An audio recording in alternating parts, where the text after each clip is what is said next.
ఇక్కడ బేసిక్‌గా సెర్ర అనేటటువంటిది ఇదివరకటి రోజుల్లో స్వతంత్రం వచ్చాక ప్రతి 5 ఏళ్లకి జరిగేది. కానీ 20 ఏళ్లుగా జరగట్లేదు దేశంలో.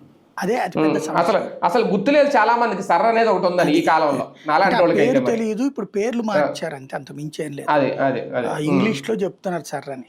అవును. మామూలుగా అవును. పున ఇది ఓటర్ లిస్ట్ పునర్వ్యవస్థీకరణ అని రాసేవారు ఉమ్, అప్పట్లో. అవును.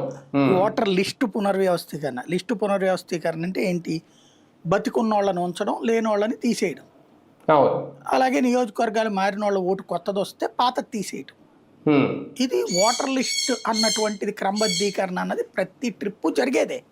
అయితే గత 20 ఏళ్ల నుంచి అప్లై చేసుకోండి అని అడుగుతున్నారు ఓట్లు ఎలక్షన్స్ ముందు. స్థానిక సంస్థల ఎన్నికల ముందో, లేకపోతే అసెంబ్లీ ఎన్నికల ముందో, పార్లమెంట్ ఎన్నికల ముందో. కానీ డిలీషన్స్ జరగట్లా. డిలీషన్స్ అప్లై చేసినా జరగవు, పట్టించుకోరు. ఒక్కోసారి మనం ఇప్పుడు నేను ఈ ఊళ్ళో నుంచి ఇంకో ఊరికి వెళ్ళాను.